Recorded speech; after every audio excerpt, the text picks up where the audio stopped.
Hello, dancer. Welcome to another episode of Free Dance Podcast. Today, I'm so happy to have someone in the studio that I have always been working with him since I came to South Africa. He helped me with my English, with my ballet, and with everything. He's a really, really good friend of mine. I'm so happy that he's here. Please, let's welcome Keke Chele. Hello, Keke. Hey, Monia, how are you? Good, and you? I'm well, thank you. I'm so happy to be here, my friend. Me too, man. It's been Forever trying to make this podcast. Yeah. But was really good to have you here. It's really good to have you here because I think we need a really good conversation about ballet, about what you're doing, and because you've been so active in so many things during the year. Even after I left, you were so busy, and I always follow you, and I'm amazed how you work so hard and people follow you, and I think people need to hear what you have to say. Because sometimes we go to the TV show and then they have the answer or the question that you want, and it's difficult to really open yourself to whatever is happening in South Africa with dance. And I think it's a lot of things happening in South Africa since 10 years ago. I think I always say 10 years ago things wasn't like now. So sorry about my dog. No, it's okay. This is my house, so that's why we make it free. Exactly. So I want to talk from the beginning with you about your journey in dance. You started and how it started, everything. So please. Okay, well, my journey in dance was not very conventional. I was never exposed to dance as a young student. I only was exposed to dance, I think, at the age of 13 when I started high school. I mean, I was dancing just generally, like casual dancing at home with friends, family, at gatherings and other events. But formal dance training, I was only exposed to it and not actually doing it, but just seeing it when I was in high school. I was fortunate enough to be accepted into the National School of the Arts, like many other fantastic artists that you've had on this podcast as well. And then I walked into a dance studio and I understood nothing. So everybody happened the same. Yeah, exactly. And so that's really where my journey started, because I saw all these dancers in a studio, a teacher standing in the front, speaking this language that I didn't understand, and they were doing all these moves that I could not understand and fathom. And so it really sparked that interest in me to be really interested. And so other friends that I made in high school who were dance majors, because I was a drama major in high school, they were dance majors, and I would ask them, listen, just teach me some of the stuff that you were doing in class. And they'd be like, what are you talking about? I said, just any of those moves that you were doing in class. And then they would be like, I don't know what you're referring to, but okay, let me just do it. And I remember, now that I know it, the first move that I was actually taught was a Batman frappe. And I didn't know what it was in the first time. It looked so intricate. I thought, how can your feet do that at the bar? And it just mesmerized me. And so since that very first day, I was so excited. And then when I got to university eventually, that's when I could actually start studying dance training myself. And that's when I did my training in ballet, jazz, contemporary dancing, body conditioning, tap dancing. And then I was also a musical theater major. So I was having to learn how to dance as well as sing and then do the acting thing at the same time. But really dance took my heart over, because I then became a dance major in my final year. And then I also majored in dance teaching, because I really, really felt that if somebody else out there is like me, who has never been exposed to dancing before in a professional sense, would want to get to know it, how would I then, be able to help them? But it was also because of the language barrier. I'm fortunate enough to know 6 languages in South Africa. So even with the students that I teach today, if they don't understand the terminology in French, I can then translate it into English and then into our home language. Wow, that's amazing. Yeah, so I think that was very important, because a lot of the times, many people who've also left the dance world is because they just did not understand it.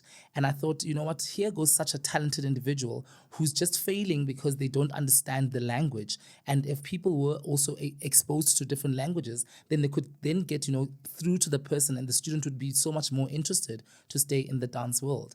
And so I've been very happy and fortunate that, I can call this career something that I've been doing now for 15 years professionally, after studying for 9 years. So it's been part of my life, pretty much my whole adult life. And I always ask the question, how was the first moment that you entered into the studio you actually took the first class, ballet class of contemporary. How was that feeling? Like you were scared, like you say, I'm gonna do it, or you say, no, I'm gonna do something else. How was that first time? Yeah. So for me, it was very exciting because I knew the lady who was going to teach us, and that was the late Ms. Vicky Karras. She was the head of Department of Dance and Musical Theatre at TUC, the university. And she had already exposed us as the first years, to seeing different classes. And she had such a calm nature about her. She was a lovely woman. She had a very calm approach to her. And so when we came into the class, I was like the first one there. I was already in my tights and my shoes. I was already excited. I was warming up. I was just ready because I'd already seen my friends from high school doing all of that stuff. And because for auditioning into the program, we had to do a dance class first. And if you didn't make it into the dance class, you didn't go to the next round. Oh, okay. So I knew how technically important it was for me to learn how to follow the instructions that I was being given. So that first class, I stood somewhere in the bar, in a random spot at the bar, and Ms. Kara said to me, Keke, no, you go to the front because everybody must follow you. And I thought, I'm just as new as everybody else, How are they going to follow me? And I remember in the one exercise at the finish, I did a port bra incorrectly, but the whole class did it together. And she said to me, you see, everybody follows you, even if you're wrong. And I just thought, okay, so for me, it wasn't a daunting experience. I loved it so much. And I remember thinking that it was just over too soon because I think an hour and a half of class, and I wanted to do more. I wanted to have a longer class because I thought it is so amazing. And I knew that tomorrow I'd have another ballet class and another chance to do this thing. And it was exciting for me. And I thought, I'm going to retain as much information as possible. And when I wasn't having classes, I would always go to the library. I'd always be watching DVDs or videos. I'd always be reading books, just to expose myself to more information about classical ballet. Because like I said, I knew nothing about it. And here I am today, like I said, 15 years in the game professionally. I'm a teacher. I'm, running schools and everything. So it's quite exciting. I want to talk about that. How that training prepare you for become a professional dancer? So what I would do, aside from just going to the library to go and study, when I had a 2-hour break in varsity, I would then go and do like a third-year class. Okay. So, and people were like, oh my gosh, what do you think you're doing? This is going to be so hard and everything. But I knew that it was going to help me with my training because I would be doing far more intricate steps, with senior students. And therefore, I was getting to learn more information as a first-year student than what my peers were. So I was able to then take all of the information and everything that I did not understand, again, go to the library or go and ask the teacher after the class, ask the senior students when they had a moment. Or because I was also in the residence, I would also ask, like my other friends who were older to explain certain things to me so that I could then be able to understand it even more. So, unlike my other friends and peers in varsity who would be, just taking a rest or taking a break, I was always doing something. And that also then helped me to prepare myself for, the unknown. When you walk into a studio and you don't know the teacher and they give you an open class, you've got to understand what they're saying immediately. And that trained my brain to work in that way, to be able to receive information very quickly and translate it into my body, interpret it in the way that the teacher or the coach wants, and then be able to execute it as best as I can. No, and it's important that you're saying that. I'm glad that you touched that because what I'm trying to do in South Africa here, every time that I go to do some workshop or whatever, I always tell the kids that they need to ask. Definitely. Ask. Yeah. That's the only way that you're going to get to whatever you want to be. So, and for me, when we were back in the school, even when I was in Cuba, we have different type of training. Okay, that's fine. Yeah. But you always were there in the studio 24/7, 24/7, like ballet. It was ballet. Then you go watch video. Yes. Yeah. Like read the book or whatever, whoever was there, like ask your teacher. Now it feels like they want everything to be quick. Yeah. When I go to a workshop, I always say to the teacher, okay, I don't want to steal your money, but I'm going to take my time teaching them the properly step. Yes. Even if I spend like 2 hours in plié, not that I'm going to spend 2 hours, but you take the time that you need. But you take the time because how they're going to know the actual step if you don't, and they don't ask even. Exactly. They don't ask. They don't want to say, okay, I have a question. How do you do this? Every time I finish the class, I ask, any questions? Yeah, I know. And the and thing keep is, quiet, you know? yeah, and this generation especially, they're very scared to open up, you know. And the sad thing about that, and what's also scary, is that they receive anything that anybody who's standing in the front gives to them. So when there's a teacher who's just shouting out instructions, or just demanding them do this, or just saying stand like I'm standing, and they don't understand what that even means, Yeah. So they see a picture of what the teacher looks like, but they don't know how to actually execute the steps properly. They don't know what muscles to engage. They don't know how to even hold some of the positions. But then the teacher would get upset because they're not doing it correctly, but they forget that they did not teach it correctly. And one fundamental thing about teaching that many people don't realize is that there are three main methods of teaching. Is either you speak something, or you show something, or you demonstrate it on the person that you're teaching. And all of us receive it differently. And so for me, even as a teacher now, I've got to think about every single type of student I've got in my class, because some of them, for example, they are more musical than others. Some of them rely on the counting of the music. Some of them rely on seeing me do the steps. Some of them rely on seeing another student do the steps. Some of them also struggle with doing the mirror image thing, because I'm so used to teaching in mirror image, where I look at the students and my left side is actually my right side for them. And so for them, when they're looking at me, they'll think, oh, but teacher Keke is using his left hand, so I must use my left hand. And I've got to translate to them, say, no, you must use your right arm, because I'm using my left arm to mirror you. And then you start teaching those concepts slowly. Yeah. But I think it's also about just exposing them to all of these different facets of training slowly in the beginning, so that they can get used to it. And some people just want to rush into everything. Yes, I understand that in some cases you don't have the luxury of time on your side, but we do generally need to get to a place where we can actually just like train people and students in a very diligent manner, but also taking care of how we train these students. Because as the classical dance world and any art form actually is about the how that you do something, and not the what. Everybody can do ballet. Anybody can do, like draw an artwork, but it's the how that you're going to do it that matters the most. So equally important is the how it's being taught to the person that's supposed to receive this information, because then they can only do it as best as they can if the how was taken care of, and they are actually able to say, I understand fully what you are wanting out of me, so therefore I'm going to give it to you in the best way possible. And I'm so agree with you, because right now that's the struggle that we have in South Africa with teaching problems. Yeah. I'm gonna get in problem with everybody, because for me, I would rather teach my student properly than try to do something that is not good for them at the end of the day. Because when you go to a competition, then you see all these kids going on point without being on point before in class. Yeah, that's unacceptable. Yes, and for me, you need to train them. I always say you need to train them from A, B, C, D, right? Yes. Don't jump from A to D without going through the whole process. Exactly. You know? How can you do that to a child that is trusting you to tell you, teacher, I want to learn how to dance. Please give me the correct tools to do that. But the sad thing is also that a lot of the students nowadays are influenced a lot by their parents, because a parent will come to you as a teacher and say, but my child is already 15, she must be on point shoes. And also then the other part of the problem is that the syllabus and the methodologies that we have to train in also dictate when a child should be on point shoes. So they'll say at the age of 12, they must be ready for point work. But then you watch videos of all these children across, many countries who are doing point work at the age of 6, 7, 8 years old, and then you ask yourself, so are they really that strong enough? Have they received the actual kind of training that they need to build the muscle strength that they require? Are their bones, dense enough and strong enough to withhold the kind of pressure that is going to come with doing something as intricate as point work? So, and then a child will look at themselves and go, oh, but mommy, I want to really get into point work now. I want to be on my toes. I can't wait until...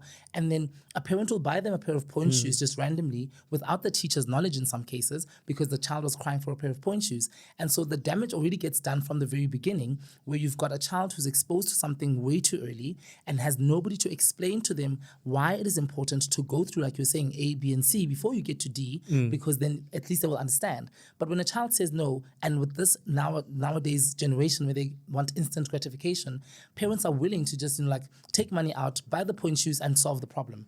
They don't care what this problem is going to come with in the long run. And then you find people like us who are teachers who know the benefits of waiting, who understand the benefits of taking your time to go through all of the steps and making sure that the training process is very, very diligent and very well thought through before you get to a stage like point work. But, like you say, when then they go home, you have no idea what they're doing. and then they start doing their own point work classes at home. They're dancing on tiles and carpets and everything like that in the house. And then they come to you. When they see you in class, they don't have their point shoes, and then you don't know what's going on at home. But then they're doing more damage when they get there. And then suddenly there's injuries and things that you have to deal with now as a teacher, and then it becomes a bigger problem. And my question is, how can we educate the parents to tell them, and because the parent need to learn as well this career. It's not like, okay, ballet is for a hobby, you're going to do it until you're 15, then you're going to study something else. But how, as a teacher, how can we educate them, tell them that, listen, this is a really difficult career. You have to go step by step. How will you do that as a teacher? So I think what I've decided to do now with the Joburg Ballet School is to have monthly meetings with parents. So every single month on a Saturday morning, I bring the parents in, and instead of just them watching their students coming into my class and doing a class, there's a portion of the day where they come onto the floor and dance with their children. So I teach them what I expect them to be training with their kids at home. Because I say to them, I always tell your children to stretch at home and do all these other exercises at home, but now you don't know what you're looking for and you can't tell if they're doing it correctly. So then what I do is that I teach the parents how to look at the child and what to look out for. For example, are their knees straight? Are their feet pointed? Is their back straight, or is it upright, or whatever the case may be in the exercise? And then I make the parents do certain exercises themselves that they can then do with the child together. Because I think the most important thing is many parents are so removed from their children and whatever they're doing as extramural activities, or like for us who come to the school, for them it's like a vocational program that we run at the Joburg Ballet School. So they come to us, for example, 3 times a week, and so I want a parent to understand that when my child is in a studio with a teacher, this is what they are doing every single day. So you need to understand it. And I always encourage them to say, this is a moment for you to bond with your child, because it's so easy for the child to literally be on their iPad or their cell phone and watching YouTube videos and TikTok and all of this nonsense. But then they actually have the opportunity to actually bond with their child. I say to them, ask your child, what steps did you learn in ballet class today? What does that step mean? Show it to me. And then they can come to me at the end of the month and say, Teacher Keke, this is what my child said this thing means. This is how she showed it to me. Is this correct? Is it not correct? So now the conversation becomes ongoing, because now the parent has gotten exposure to the classical training ballet terminology that I have given to them in the one class. They've now got explanations that they've written down in their notebooks, and they've had a practical sense of what to do, and they've shared that moment with their child. And I also encourage the parents to say, if you can't make it, ask someone else to come. I don't even care if you bring 2 family members, because then at least it can be the sibling and a parent who can join, in the training. And then it becomes a whole moment that you can just share for your child, spending 45 minutes to an hour together, not watching, a tablet or YouTube videos, but rather just, engaging in conversation about something that the both of you don't know, which means that you're both being stimulated and you're actually learning something. And then, you actually grow closer to one another, because now this thing that your child does all the time, which I demand that they come to so many times in a week, you are able to then say, you know what, it's great. I've now got this moment with my child. Let's just actually, spend time talking about classical ballet. And I promise you, many parents love it so much because, it's something, it introduces them to the behind the scenes, so to speak, because some of them who may have seen a classical ballet production on a stage don't know the hard work that it takes. They don't understand why we need their children for 8 to 10 years of training before they can become a professional. So I think that the conversation, to answer your question, it's all about the conversation. If you don't talk, sometimes it's also nonverbal communication, seeing, doing, poking and prodding, that is so essential. And also understanding how to do it in a safe manner, so that they also understand that, okay, this is what my child is actually expected to do every single day. Because at the end of the day, we're going to have an assessment. And if your child doesn't pass the assessment, it only goes to show that it's because they haven't actually been putting in the work at home. They haven't been attending enough classes. And you as a parent have not also put in your effort to make sure that they do the best that they can. No, and it's important that you say that, because I remember when I was in the school in Cuba, my mom, she's a dancer as well, my dad as well. But she used to tell me, you have to, when you finish the school, you have to come back home and do more exercises. Yeah.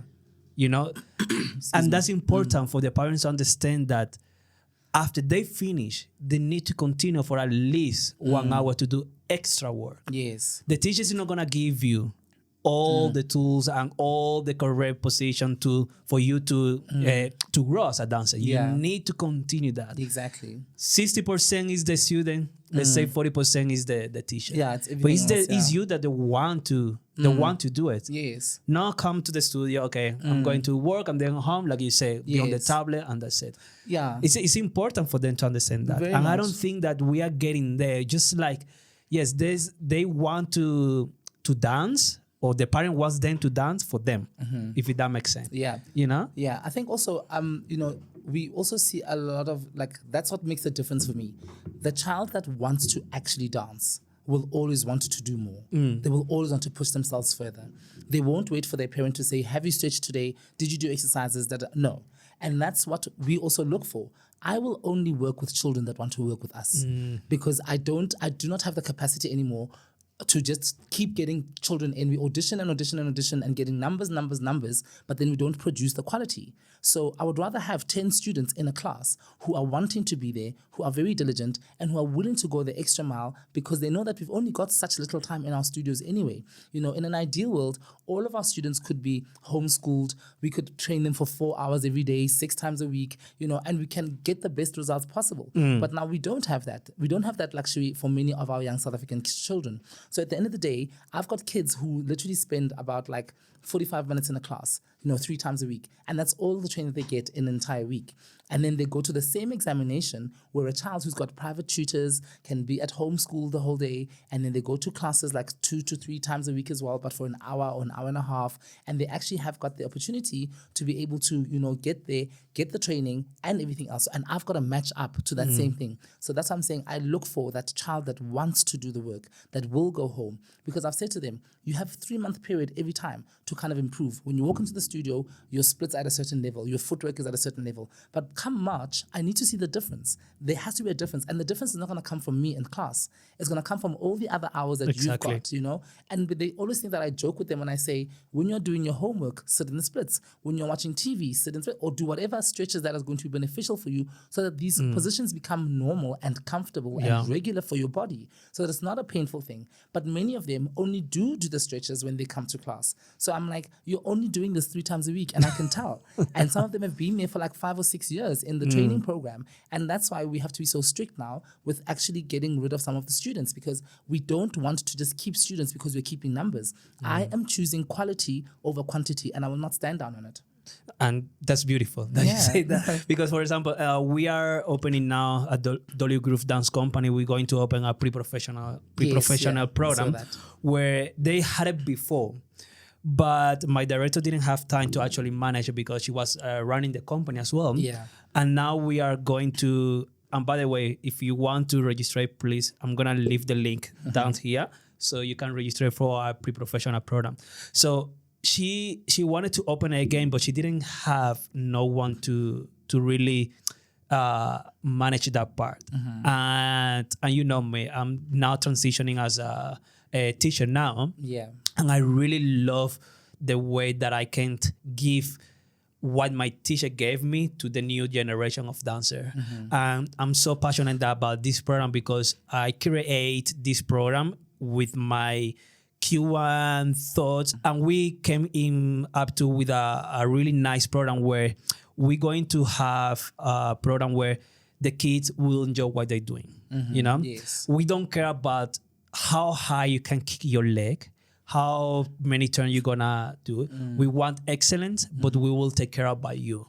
We want people that dance with heart. Yes. That's what we want in our program. But the good part of this program is that we're going to have, for example, one group that whoever wants to continue as a professional dancer, they will continue. And another group that if they don't want to continue as a professional dancer, they still can be in the program. Yeah. But with the same quality, with the same hard working.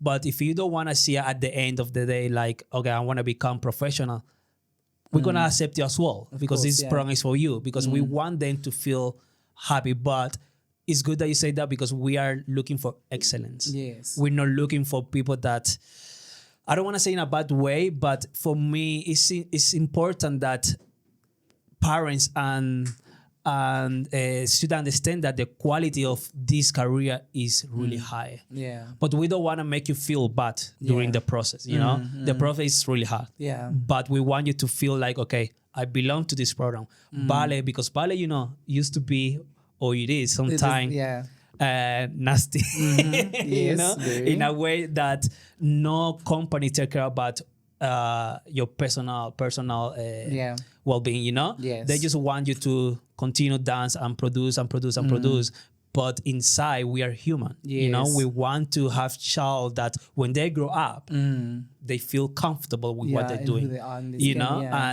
And no child that they have like a mental health issue, or they have like a eating disorder. Yeah. You know, we want people that really enjoy this art form, but at the same time they work hard. Yeah, they have to be holistic people. You And I know? think it was so normalized, you know. Back then, like when I was also starting out in the professional world, it was so normalized for people to have mental health issues. It was so normalized for people to have eating disorders. And I remember one of my senior managers saying, oh, just pop a pill and, you know, keep going. Join the rest of us. And I thought, I came here to actually speak to you about something that was so serious for me. And you just told me to pop a pill and join everybody else who's doing it because it's so normal for them, you know? No, that's And it was in bad. that very moment when I decided, you know what? This is exactly why I want to go into the teaching space because I know that so change. many young children are going to be exposed to this. And thankfully, I'm a strong, independent individual already because, you know, I left home when I was 13 to go to boarding school, etc. So I've been living pretty much on my own, but you know what I mean? And I know that many of these students that I've got now currently and before do not have that luxury. So for somebody who had a career as long as that person had, and then for them to turn on to someone like me and just say that, you know, like, oh, just keep it moving, you'll be fine. I just thought that is so dangerous because if I was a very weak-brained individual, I would have gone into a deep spiral of, you know, further depression and further anxiety and further, you know, problems. I probably would be sitting here today. But I was so glad that, you know, that moment, as harsh as it was, it came through and I was able to be like, you know what, I'm making this decision now to change this narrative because it doesn't have to be like that. You know, I encourage my students, for example, to go and be their doctors, lawyers, engineers, Yes, and everything that's so else. important, You know, Keke. but I also remind them that they can always do that thing even at the age of 40 or 50. The dance career has a shelf life. It is going to stop. You're not going to be able to do the things that you can do with your physical body that you can still do then with your mental brain. To say, okay, fine, if I've got to learn the maths and the science behind, you know, and the biology behind being a doctor or an engineer and all these things, you can't ever get that back when you are a dancer. You know, the dance thing has got a certain expiration date. And so I'm not discouraging you from studying other things. Yeah. I want you to study other things. I really want you to be exposed into the world in very different ways. But if you're really serious about this dance training thing and this dance professional performance thing, then you've got to do it now while you still have the time on your side as a younger individual and then grow into it as an older and more mature individual on a stage in a professional sense or whatever. And then you can still be studying, you know, your medicine and your engineering and everything else on the side. You know, when I was growing up, I always thought, you know, ballet was what I was going to do during my entire life. I'm not going to do nothing else, nothing, just ballet, ballet, ballet. 25 come, 26. Yeah. My body's starting to feeling like 27, 28, Yeah. 30, 31, Yeah, exactly. 33. And then I just realized, but okay, your body give you, let's say until 40. Let's say if you take care of your body properly, what are you going to do after that? Yeah. And for me, so you and I obviously had a very different starting point, right? You were exposed to ballet from very young and Yeah. I wasn't. And so you thought it was going to be your life forever. I got into it so late and I thought, oh my gosh, I've only got so little time to actually do something with this thing. You know, so I really had to pack in as much information as possible, as quickly as possible, and then do something with that information, right? And so here I find myself now, I'm running 3 ballet schools, you know, for one of the largest companies in the country. And I never envisioned myself, you know, sitting at that helm to say, I'm not only a classical ballet teacher, but I'm actually running the schools. And so I've got so much influence under me because these children are now looking up to me and going, if Teacher Keke could do it, I can also do it. Yeah. You know, and it's a lot of pressure in many ways. But I think that it's also very essential for them to also see people that look like you and me to make, you know, connection to the fact that it is possible for anybody, you know. And also now there's this notion that, you know, nowadays that, you know, for example, at the Joburg Ballet School that we only take children of color or we only take, you know, like children from disadvantaged backgrounds, whatever. And it's not the case. You know, those stories are not our stories. You know, the fact that I was born and bred in a township and all of that is not my story. It's where I come from. Yes, it's where I was born and bred, but it's not who I am. It's not who I want the world to know me for. You know, people like to harp on the fact that, oh, they came from a township and, oh, it was so difficult and, oh, they were exposed to so many dangerous situations. We all live in the same country. if I'm in Sandton or if I'm in Soweto, I could be pointed with a gun. I could get hijacked. Anything could happen anyway, And so I want to remove those kind of notions from people's brains to be able to make sure that people understand that this art form is for everybody. Even if you're not doing it yourself, but maybe as a consumer, you can come and watch the ballet. You can come and watch a dance production and actually get something out of it. Just because, you're thinking, oh no, I'm so into sports and I like my sports and nothing else but my sports, I'm not going to enjoy ballet. But you don't know that, and maybe you're going to actually find out that you actually love this thing so much that you want to do something about it, or whether you're a business person, you can become an investor in the company, and actually get more rewards that you're not even aware of that they even exist. So there are so many different avenues that this dance thing can take us, and people are just not aware of it. If they just think of a pair of point shoes and a tutu, that's where their limitations go. And I'm just like, really? Can you expose yourself to a bit more of this, this beautiful art form that we are doing? And just the arts in general, I've been advocating for the arts since I was a child because, like I said, I went to an art school. I went and continued with art studies in my varsity years. So I don't know a life outside of the arts. I'm really, really into the arts. And I know how, the arts can really, really help everybody in some way or another. I mean, the fact that we are wearing clothes right now, an artist designed these clothes. A basic t-shirt is not just a basic t-shirt, Somebody really sat down and sketched this thing and actually brought it to life. And so literally everything around us is art, literally. So, I mean, I don't think I'll ever stop being an advocate for the arts like this. And, I hope that we can literally get, more people exposed to it because it really, really is worth it at the end of the day. I really think, we've got something good going on here and I'll keep fighting the good fight, hey? It's not going to stop now. Good. You mentioned about Joburg Ballet School. I want to talk about more about this school because I think it's so important for South Africa and especially for the ballet. Why Joburg Ballet School is so important to develop dancers in South Africa? So I think that's very simple. We need dancers for the future, right? And we are a country that really has shown that we do love classical ballet. And so it just makes sense that we have got a school that is affiliated with the companies that we have got in our country. So, I mean, many years back, it was actually with Dirk Badenhorst when I was still the CEO of Joburg Ballet. Excuse me. And, he had this vision all the time to say, we need to find children that are in and around the city and in our other surrounding areas who really, really do love this thing, who are really talented, but the only issue is that they don't have access to this thing. And so we went out to, Soweto and Alexandra and the inner city of Johannesburg, and we found children who were really into this thing. And they didn't realize that they could actually come and train in it. They didn't realize that they could become professionals in it rather. And also they didn't realize, that they could actually go to a place that was close by to where they live or where they go to school and get this kind of training. The very high professional training standards that you would expect to find in a school in Russia, in Cuba, in America, or in any other country in the world. So the school is very important because when we do have productions, for example, and you need characters that are children, for example, in the Nutcracker or whatever, and we'd have to then find a studio outside and, hire that studio to bring in their kids. But we wouldn't have a body of children from a school that is affiliated with the company. And so that was why it was essential for the school to actually be started, because we always had the development program, but it was never fully fledged into a school that could actually train these kids and make them ready for a professional production with the professional company. And so that's when these classes then started becoming a regular feature, where we had then what was called the Joburg Ballet Satellite Schools, and then eventually we formed the Accelerated Program. And now today, we've got the Joburg Ballet School now running in the 3 different areas that I mentioned. But what we then do as well is that we do follow a certain methodology that we do international exams with the kids as well, whilst we train them throughout the year. But then we also have our own year-end show that they can look forward to in December, where they can perform, for their parents and whatever. It's not really the point for us. The point is for us to give them all this very professional training because we want them to be potentially hired by the company. And we don't want the company management to look outside to other studios and other schools to find dancers for the company. They should be able to just come to our center in Soweto, Alexandra, and in Braamfontein and say, oh, well, here's the new quarter ballet group that's going to come next year. Here are the new future dancers that are going to be seen on our stages. So I think that it's essential for them because once you've got an affiliation with a company like Joburg Ballet and you know that you are part of that school, there's also a sense of pride about it because we don't just accept students into our school. We audition them in a very rigorous manner. And we only have auditions like twice in a year because we want to take the really best of these kids. Not because they can dance. We don't even ask them to bring a dance piece. I don't care about people dancing. Yeah. We really want to see their natural facilities and their general aptitude for dance. Do they have an actual interest in this dancing? Are they mentally prepared to withstand the pain that comes with dance training? When I start making them do stretches in the class and a child starts, oh my God, I'm like, thank you very much. It's been great, but I think you've got a tablet that's waiting for you outside. Go and play.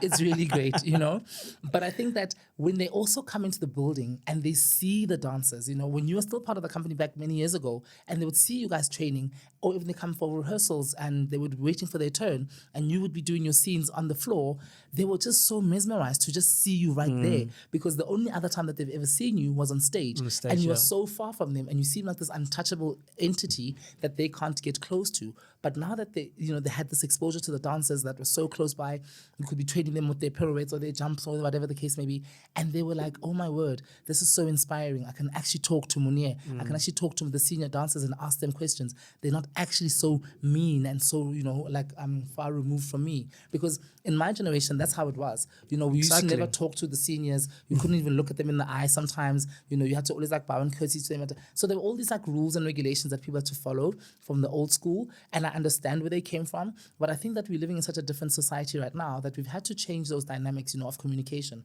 where we can open ourselves up more and allow these young kids to actually come to us and be free enough to ask us anything. Us, to be able to open up about whatever is going on with them outside of the dance world as well. Because like you were speaking earlier, it is very important for us to have, holistic people, well-rounded individuals who don't have mental health issues, but, a person who feels free and who's in love with this art form and who really just wants to get the best out of themselves and this artwork that they do. That's amazing.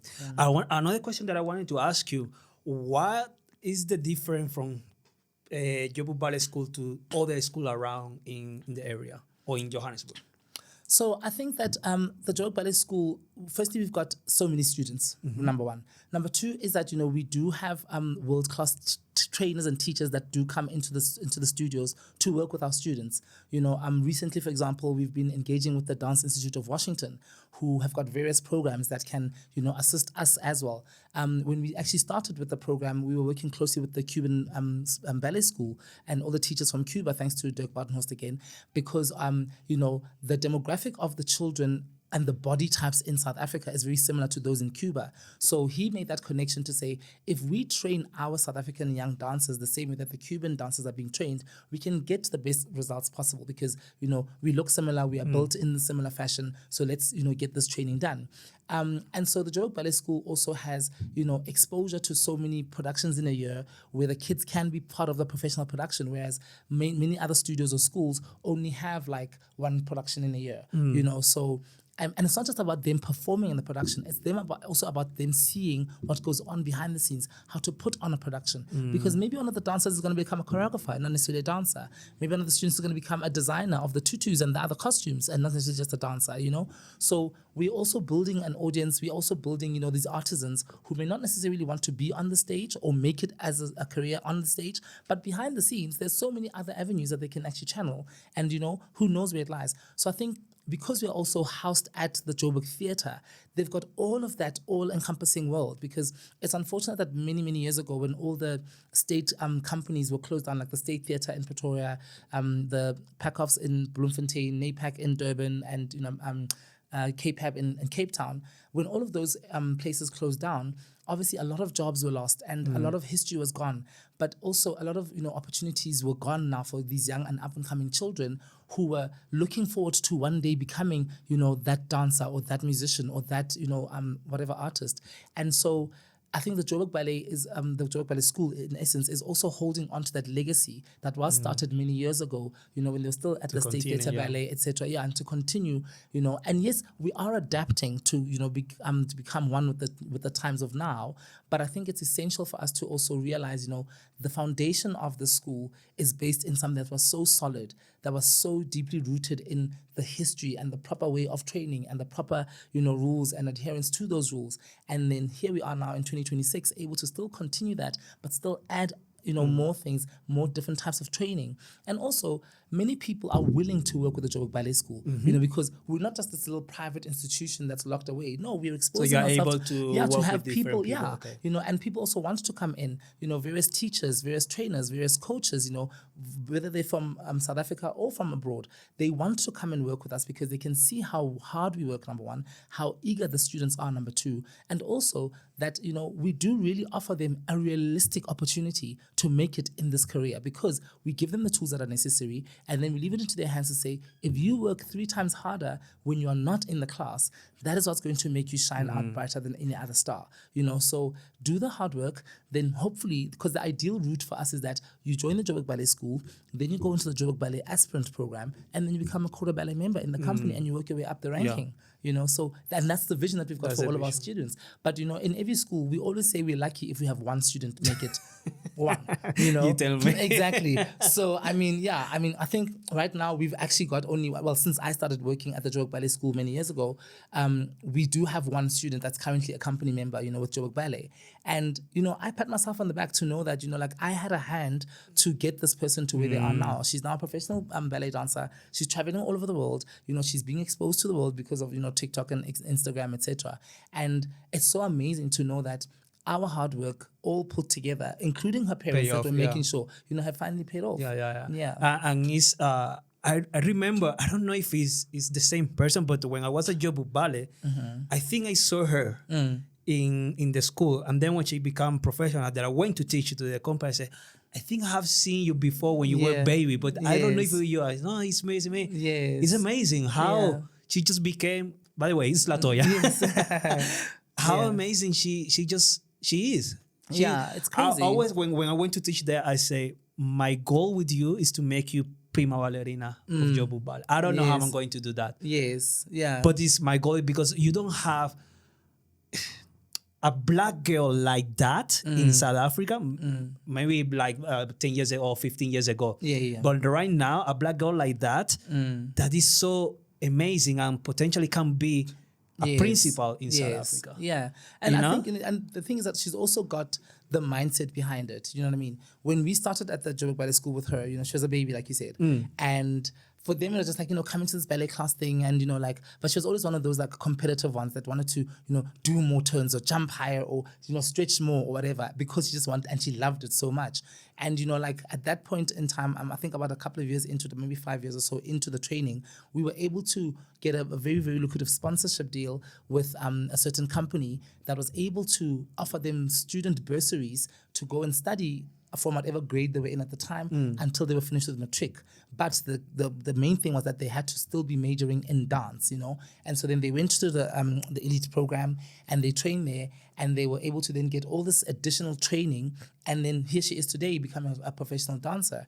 And, it's just testament to show that, it's all hard work. And it's all about also the mental preparation. If the mind is also not as strong as the body, then there will be problems. But, here she is now, years later, still actually enjoying what she does, actually able to travel, and do what she loves. And it's a reality a possible reality for many other students in our school as well. Because, if she can do it, why can't they? Anybody can do it. It just goes to show that you need the right people as well behind you, the teachers that are going to care for you and care about you and your well-being more than they care about just your dancing, because you're not just a number, like, auditionee number 32, come through. No, you're a person, you're a human, you're a family member to people and you're a friend to people and stuff. So I think it's really essential that, people understand that it takes a village, honestly. It does take a village, to make one person become the greatest version of themselves. But it starts with that individual first, Just jump into another question. How difficult is to manage a school in South Africa? Please. So I've met many parents in my time, right? But the worst parent is the ballet parent. The one that just feels like she knows it all, or especially the ones that have done ballet before, and she wants to tell you what you're supposed to be doing. And nowadays, because people work with like WhatsApp and other telephonic devices, whatever, they want you to be able to just always be available. Oh, sorry, Monia can't come to class today because he's sick. But it's like, okay, but I've got a meeting about funding for the school for the next 5 years. I don't really have the time to be talking about your sick child. Drop me a message and I'll see the message when I'm available, and I'll answer the call because I'll have the person's number on my phone and I think this is such a huge emergency or whatever. Managing a school is difficult only because people assume that it's so simple. They think about their one child and what their one child has to do. So if my child comes to ballet on a Monday, a Tuesday, and a Thursday, that's all I care about, teacher Keke. You must just know that on this Thursday, they've got netball practice, so. And I've got to coordinate all of the schedules.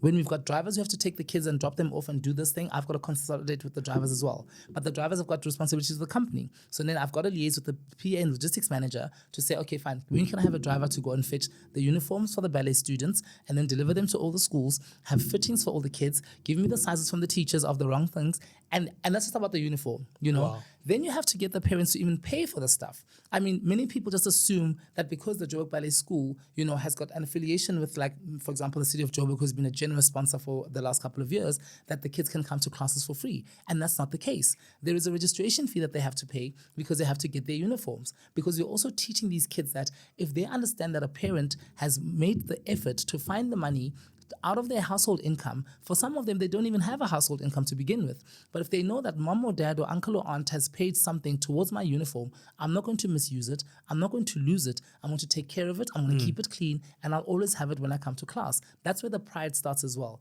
And so when I have to manage everybody, the teachers, the students, the parents, the drivers, the schedule for the company, my own schedule, my meetings, and everything else in between. And because, like many other people, we don't just do the one job at the company. We got to do other things on the side to subsidize our income because, as we all know, whoever gets paid enough. Do you know what I mean? So I'm also lecturing at the Market Theatre Laboratory. I teach their first year's movement studies. Now I'm also managing Bungane, who's the creative behind the viral Ballet movement, and we've just done a couple of gigs now over the last couple of weekends.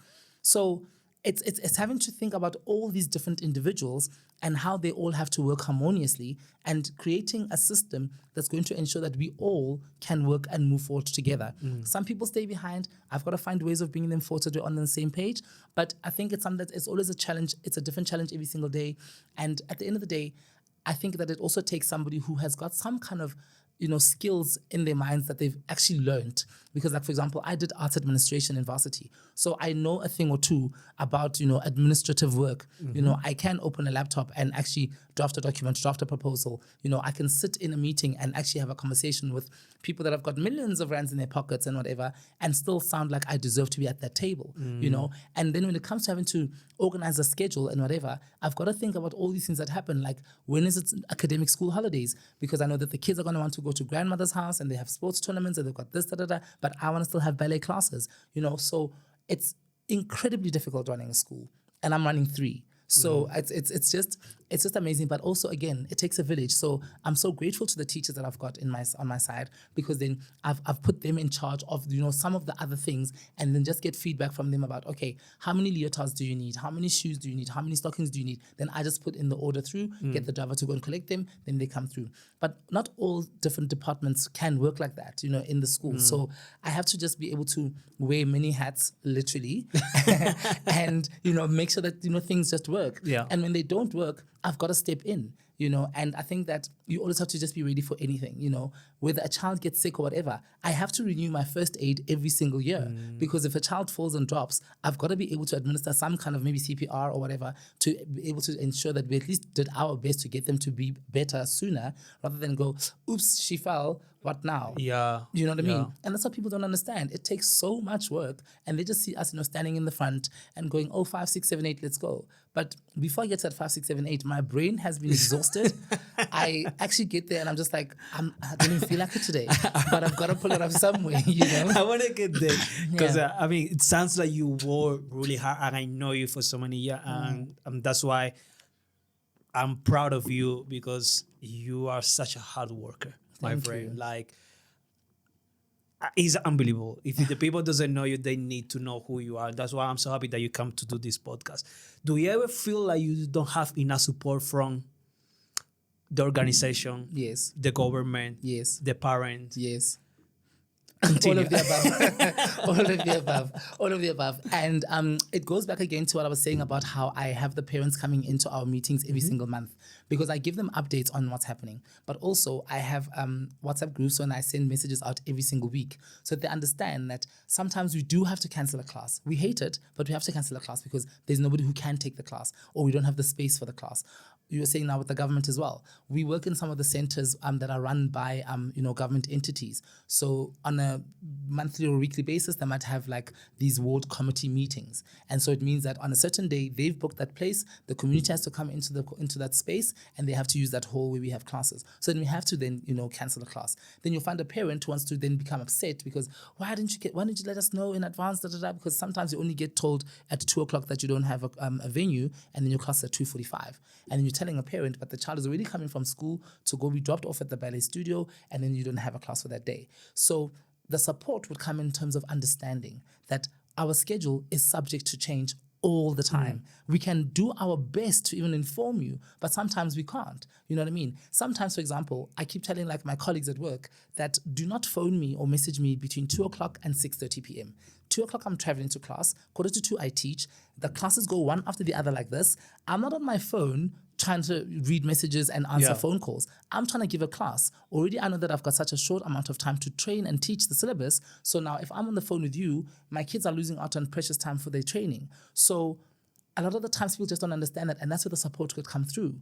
Another way of support is when, for example, when we have our year-end show and we say to parents, please come and help us with your child's hair and makeup. Please come and help us with their costumes, And the thing is that, for example, even with the company members, my colleagues, they would want to come and, do like hair or makeup or whatever. But I need people who can learn the work so that I can say, stand on stage right and stand on stage left. This group of kids comes on the 4th set of 8. This one has to come on doing a solo on the 7th set of 8, but they only start on the next phase of this. But then you've got people that I work with who have been there for longer than a decade, who still don't know how to understand classical ballet music, who still don't know how to count it. So then if I'm now asking for support, and that's the kind of support that I need, but then the person is like, well, I can't count the music, I can't actually do that, then what am I supposed to do?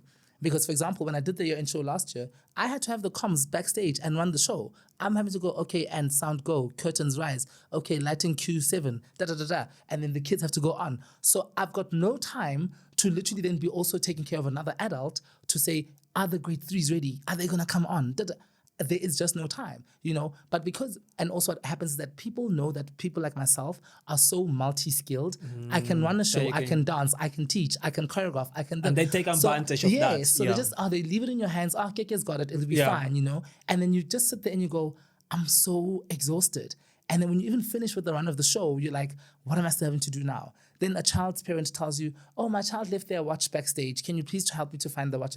And I'm just like, lady, I've got so many things to do right now, and I feel that people need to understand that what we do is not simple. And one of the easiest ways they could just support us is to ask. And once they've asked, we can tell them, listen, Monye, I need your help in this manner. Please, maybe can you come in 3 weeks before the production so that we can teach you how to do a ballet band. We can teach you when the music goes, da-da-da-da, whatever. So that you can start listening to the music and getting familiar with it so that you know what it sounds like. So that you can cue the grade 3s to go onto stage or whatever the case may be, But if people don't ask, and what they tend to do is that they ask also in the last minute, is like, I wish you could have just been able to open yourself up to learning, because for some of them, they, like I said, and I'm not talking badly about them. I'm just saying you can't tell me that you've been at a company for 10 years and you don't know how to do certain things. For other people, it's unacceptable, because then I worry about you when you are out there in the world talking about classical ballet and the ballet company, what you're saying. Because it means that your information is very limited. You only know the facts, the small things like when is the audition date, or what time the class starts.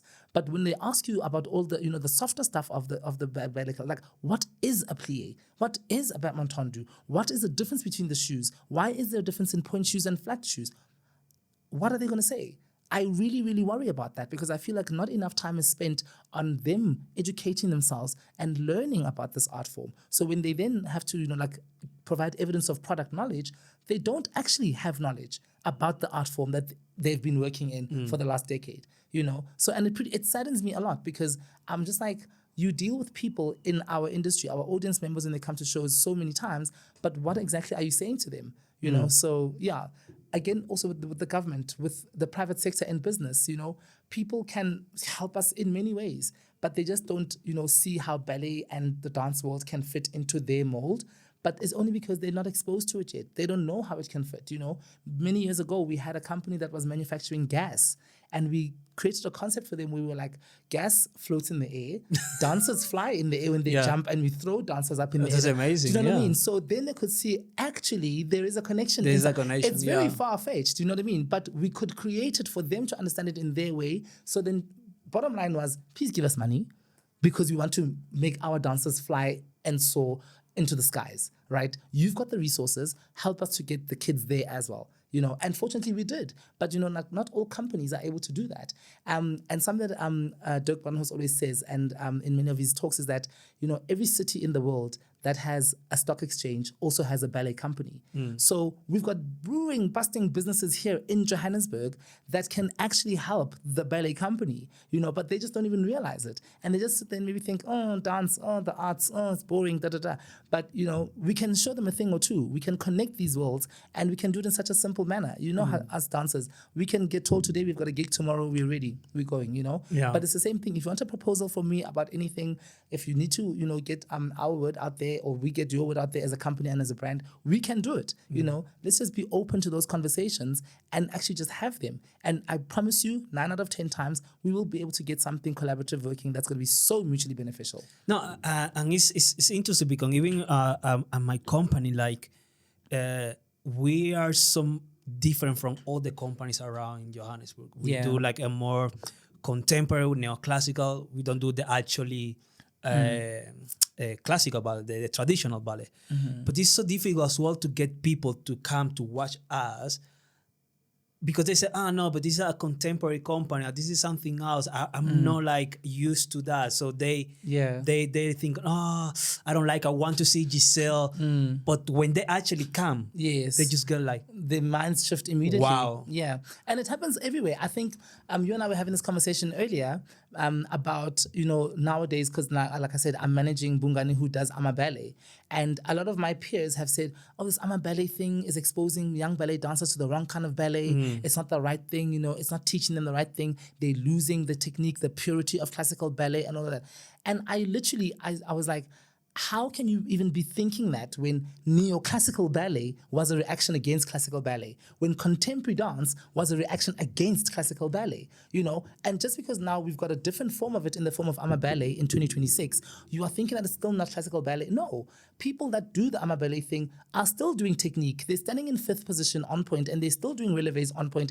Everything else that is actually sound classical training, but they've just fused it with Amapiano dance moves and gom and all these other genres. And that's all it is. And people are finding that it's it's like so disgusting and disturbing to classical ballet. But many people love it. And many people are so excited to see it because it's something that's new, something that's bringing audiences of different, generations and of different interests together in the same room. And the thing is that we actually love that fusion of these different types of things, because it does bring people, to a realization that, hang on, this is actually very nice. This is actually very interesting, because every single time, like, how many Romeo and Juliet versions have we seen? We've seen a classical ballet version of it. We've seen a version like by the late Dada Masilo. We've seen ones that are like a movie. We've seen ones, that are stage productions. It's an actual play in a book. So why would we not want to continue that kind of recreation of classic tales, but told in a very different way, And so when we do have these kind of like reactions against classical ballet, the people that want to be like, oh, no, it's not for me, I'm a purist and this, I like those kinds of reactions. They must stay in those little boxes. And because some of us are moving ahead, we are ahead and we are of the times. Because at some point, classical ballet itself did not exist. It had to be developed into this movement. And from when it started there in the courts with Louis XIV or whatever, it wasn't the classical ballet that we know it to be today. Even just existing countries like Russia is not the same as what France does, is not the same as what America does, not the same as Cuba and South Africa. So we are all doing this classical ballet training and performing thing, but we're all doing it in our own way. Stylistically, it's different and all of that. But we all have the same voice that we want to actually expose to the world, because this art form is truly for the world.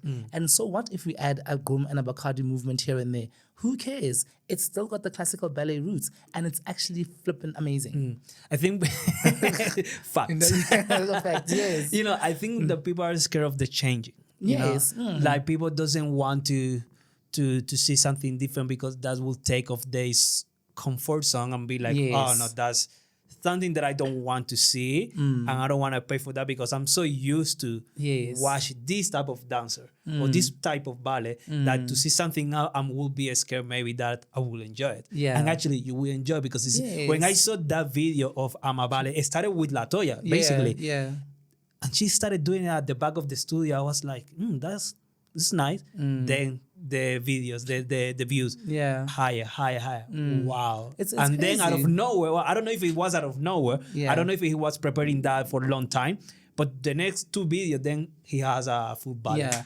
So let's just take it all back. So I recorded Latoya doing that Oh, thing. Yes. So behind the scenes, it takes a village. So when I reached out to Bungane initially, he is South African, but he's based in the UK. So then I said to him, listen, my kids have got a class on a certain day. Would you mind coming in and just giving them a workshop? And he said, yeah, sure, why not? And then he said, could he also invite the other dancers in the company? I said, of course. We spoke with the artistic director. He okayed it. The CEO okayed it. So we were all good to go. And, we all thought, listen, it's so amazing how this movement has now started, but it's picking up slowly but surely. And, he's already been offered like many opportunities to perform, and he's always had to turn them down because he's based in the UK and he's like, oh, I'm so sorry, I'm not there, da, da, da, da. And now, even if he's not there, I form his management team because I can manage him, and then I'm also the rehearsal director. He joins us on a video call, and then he works with the dancers in the studio, and we have rehearsals and things like that. But, again, it's because this village really does work. And so when we were recording all of those things, he had all these ideas in his mind, and they look different to him as a male dancer who's not on point shoes, and then on a female like Latoya who is on point shoes and everything. And so when we are literally like putting the two worlds together and you see it come to life, he was just like, oh my word, it looks so amazing, because now he's seeing it in someone who's actually able to execute both the classical side of things and the other the dance styles, And so by the time he got to a stage where he was like, this is actually marketable material, let me just put it out there. Let's see what the world is going to do. And literally, because people have seen those small clips of his and said, I would pay top money to come to a theater show and watch this kind of work, People saying like, I don't really like classical ballet, but I would love to see work like this, because then it's something that's for them. It's the music that's so exciting. It's the dance moves that are also so exciting that have been fused with classical ballet. So you get the best of all the different worlds.